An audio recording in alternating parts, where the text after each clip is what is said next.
والمنحرفين عنهم ومن كل ولية دونهم ومن كل مراد غيرهم. Amin amin ya rabbal alamin. Pertama-tama mari kita panjatkan syukur kepada Allah Subhanahu wa taala atas segala nikmat yang Allah limpahkan kepada kita semua. Ada nikmat zahir, ada nikmat batin. Wa alladhi asbagha alaihim wa huwa alladhi asbagha alaikum na'amuhu zahiratan wa batinah wa antum ni'matullahi la tahsuha. Salawat serta salam senantiasa tercurah kepada kita baginda alam Nabi Muhammad sallallahu alaihi wasallam serta keluarganya, para sahabatnya, para pengikutnya, dan insyaallah mudah-mudahan sampai kepada kita selaku umatnya yang mengharap syafaatnya beliau di hari kiamat kelak. Amin amin ya rabbal alamin. Yang saya hormati dan Allah muliakan Hadratul Habib As-Sayyid Al-Habib Husain bin Ali As-Saddaf, matta'na Allah subhanahu wa ta'ala bi tuli hayatih wa nafa'ana Allah subhanahu wa ta'ala bi ulumihi fid din wad dunya wal akhirah. Saya dari sini ingin berterima kasih sama Al-Habib Husain bin Ali As-Saddaf, khususan terakhirkan beliau waktu berkunjung ke Turki. Saya pesan tuh, ada pesan khusus kepada Habib Husain. Saya bilang, Habib, kalau udah sampai ke Istanbul, ke Turki, tolong ziarah kepada kakek saya, Al-Habib Sultan Al-Ilmu Al-Habib Fadl bin Alwi Maulad Dawileh, yang berada di pemakaman Asitanah di Istanbul. Dan Masya Allah, Habib Husain tiba-tiba beliau kirim video ke anak. Padahal beliau lagi jadwalnya banyak nih, sibuk. Tapi Masya Allah beliau masih sempatkan waktunya untuk mampir ke sana. Ada juga terkesal luar biasa, jazakumullah khair itu. Jazakumullah khairul jaza. Beliau kirim video bilang, Bib, inilah pemakaman antum punya Jid situ di Istanbul. Jazakumullah khairul jaza ya Habib. Insya Allah beliau masih ada aroma aulia nih, baru pulang dari Istanbul nih.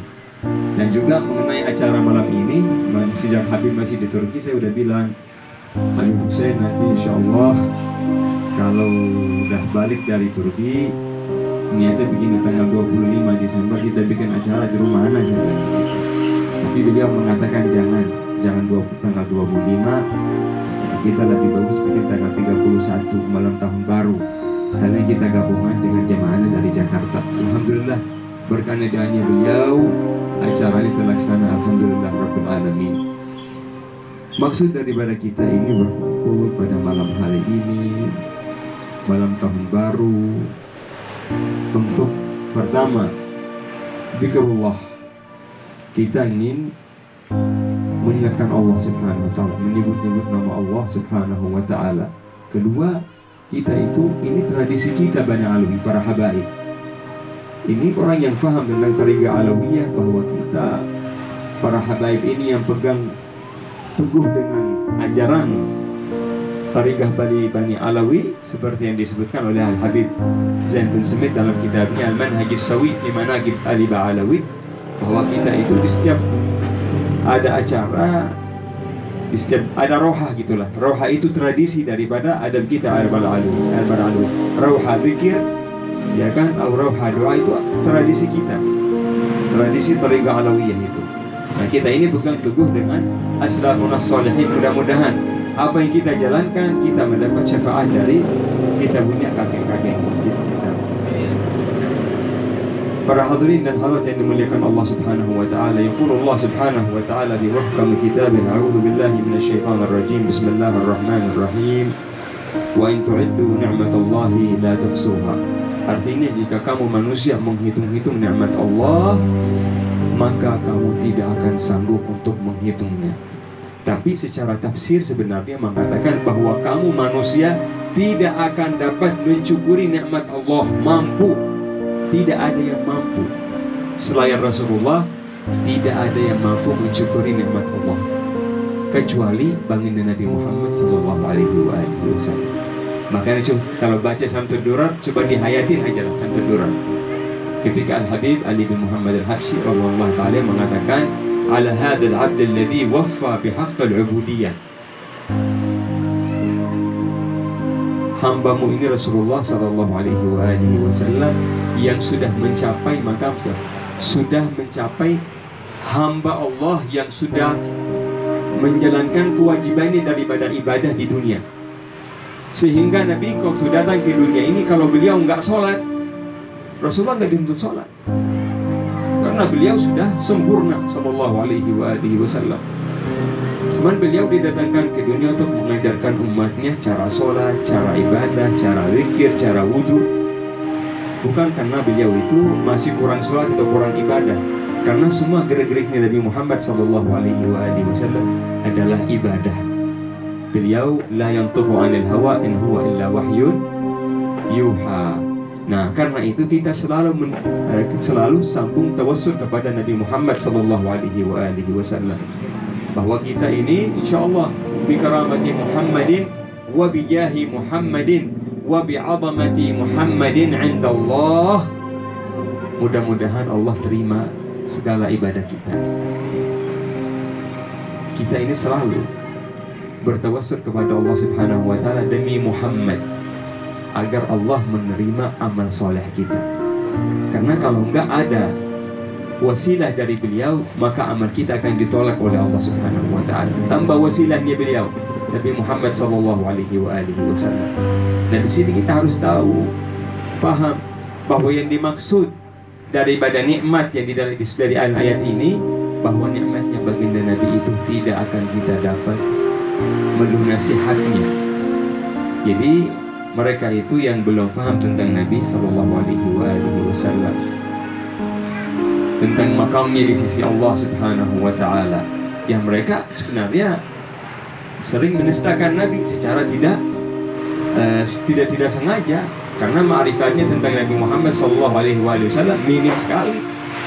Nah, betul kan Imam Busayri radhiyallahu taala dia mengatakan bahwa hakikatnya Nabi tidak akan dicapai oleh siapapun, apalagi mereka yang memiliki hati yang lalai dari zikrullah, dari ilmu. Mereka itu tidak membekali diri dengan ilmu tentang Nabi Muhammad sallallahu alaihi wasallam. Nah, ini yang paling bahaya.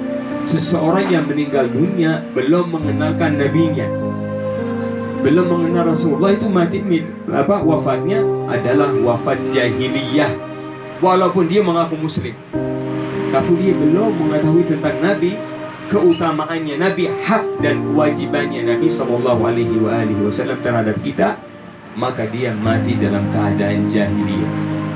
Na'udzubillah min dzalik. Perlu kita harus belajar tentang Nabi Muhammad sallallahu alaihi wasallam.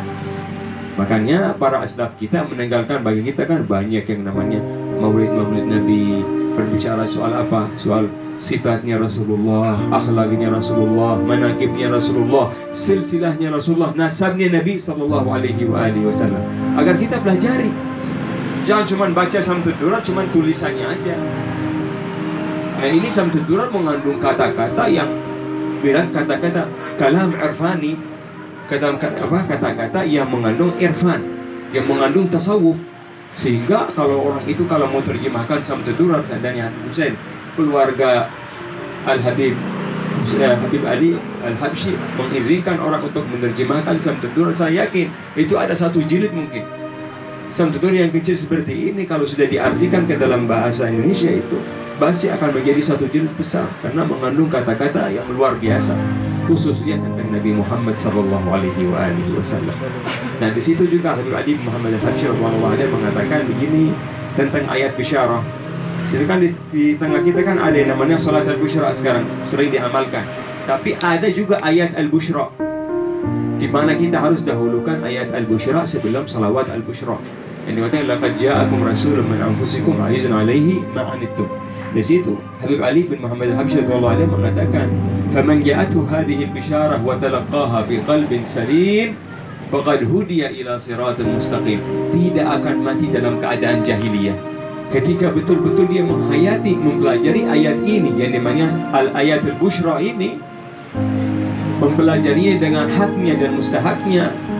Nah, dia pasti akan dapat petunjuk ke jalan Allah Subhanahu wa ta'ala. Bahkan saya nggak yakin orang-orang yang mengatakan saya sering mimpi Rasulullah, saya nggak percaya.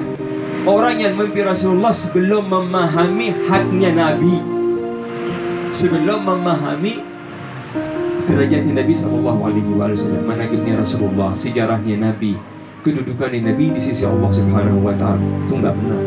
Belum tentu dia bisa lihat Rasulullah sallallahu alaihi wasallam. Yang mereka itu melihat Nabi pasti telah melewati 145 ahwal, kata orang. Di antaranya ahwal ini, ahwal para awliya Allah. Di antaranya istidraj ada, jebakan ada, ujian ada di antaranya.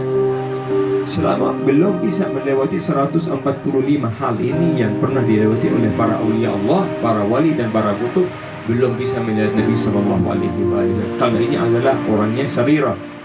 Begitu. Kalau kita juga melihat pada tawassulnya Habib Abu Bakar bin Salim, Syekh Abu Bakar bin Salim, sahib Ainan, yang mengatakan ya Rabb Makkah was-Safa bi Muhammadin ighfir lana ya sami'an lidu'ana.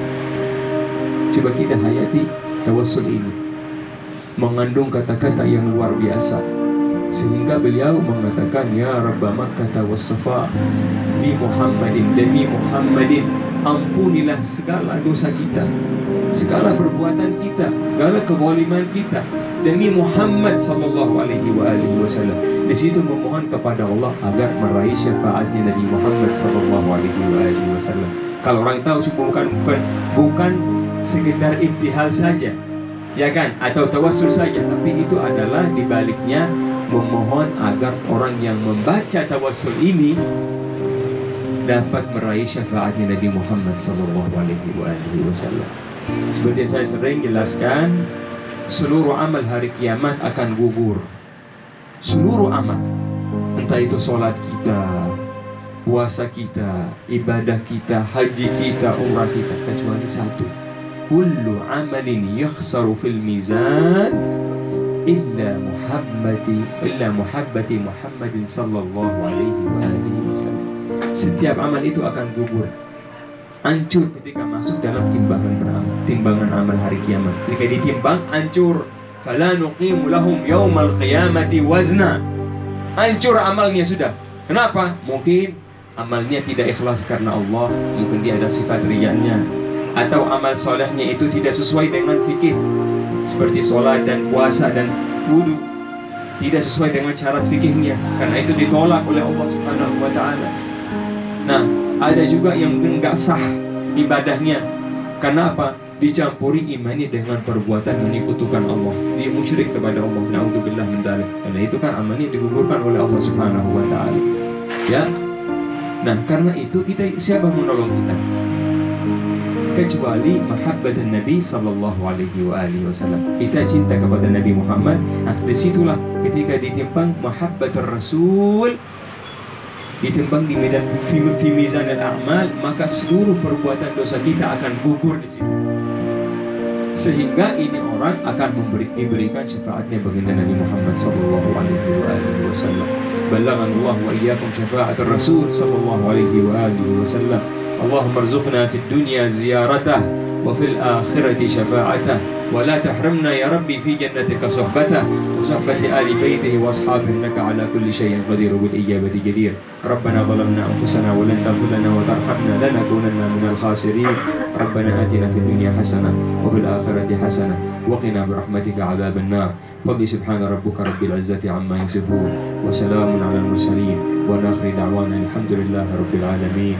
Jazakumullahu khairal jazaa. Taqabbalallahu minna wa minkum salihal a'mal. Taqabbal ya karim. Wassalamu alaikum warahmatullahi wabarakatuh.